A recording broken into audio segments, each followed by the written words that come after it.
360 degree அதிசயம் தோல்விகளை தாண்டி உலகத்தை வென்ற ஏபி டிவிலியர்ஸின் எபிக் ஜர்னி இந்த வீடியோல பார்க்கலாம்.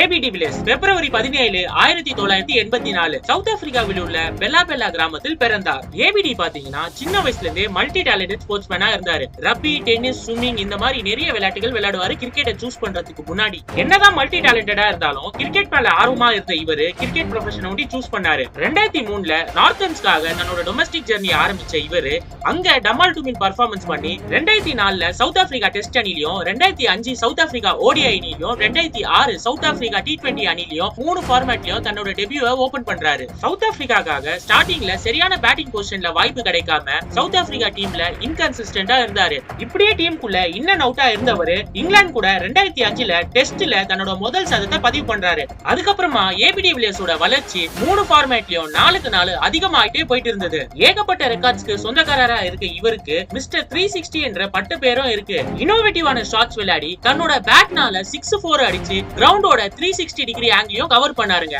இப்படியும் கிரிக்கெட் விளையாடலாம்னு சொல்லி ஏகப்பட்ட விமர்சனங்கள் இவர் மேல வச்சாலும் இப்படியும் கிரிக்கெட் விளையாடலாம் அப்படின்னு சொல்லிட்டு நிறைய யங்ஸ்டர்ஸ்க்கு இவர் ஒரு இன்ஸ்பிரேஷனா இருக்காரு. கிட்டத்தட்ட 3 ஃபார்மேட்லயும் சேர்த்து 20,000 ரன்னுக்கு மேல அடிச்சிருக்காருங்க. ஃபாஸ்டஸ்ட் ODI 100 மற்றும் ஃபாஸ்டஸ்ட் ODI 50 இவரோட பேர்ல தான் இருக்கு. பேட்டிங்ல நல்லாவே பர்ஃபார்மன்ஸ் பண்ணிட்டு இருந்த ஏபிடிக்கு 2011 சவுத் ஆப்பிரிக்காவோட கேப்டன் ஆகிறதுக்கும் வாய்ப்பு கிடைக்குது. அவரோட தலைமையில சவுத் ஆப்பிரிக்கா டீம் நல்லாவே பர்ஃபார்மன்ஸ் பண்ணாங்க. 2015 வேர்ல்ட் கப்ல செமிஃபைனல்ஸ் வரைக்கும் வந்து தோத்து போனாங்க. அது ஒரு ஹார்ட் பிரேக்கிங் ஈவெண்டா இருந்தாலுமே கேப்டன் மற்றும் பிளேயரா 2015 வரைக்கும் சவுத் ஆப்பிரிக்கா டீம் தன்னோட தோல்ல சுமந்தாருங்க. 2016 அப்புறமா ஏபிடியோட ஃபார்ம் டிப் ஆக ஆரம்பிச்சது. அது மட்டும் இல்லாம நிறைய மென்டல் ஸ்ட்ரெஸ், இன்ஜரிஸ் இது காரணமாக கிரிக்கெட்ல இருந்து கொஞ்சம் விலகியே இருந்தாரு. 2018 அப்புறமா இன்டர்நேஷனல் கிரிக்கெட்ல இருந்து ரிட்டையர் ஆன அவரு 2021 வரைக்கும் ஐபிஎல்ல விளையாடிட்டு இருந்தாரு. ஏபிடியோட வாழ்க்கை கண்ணீர் மற்றும் சாதனையோட கலந்து இருந்தாலும் எத்தனையோ மேட்ச் தன்னோட சோலோ பர்ஃபார்மன்ஸ்னால சவுத் ஆப்பிரிக்கா டீமுக்காகட்டும் இல்ல கிளப் டீமுக்காகட்டும் சைலண்ட் ஹீரோவா இருந்திருக்காருங்க. இவ்வளவு சாதனைகள் பண்ணாலுமே டீமுக்காக ஒரு ஐசிசி ட்ரோஃபி கூட வின் பண்ண முடியாதது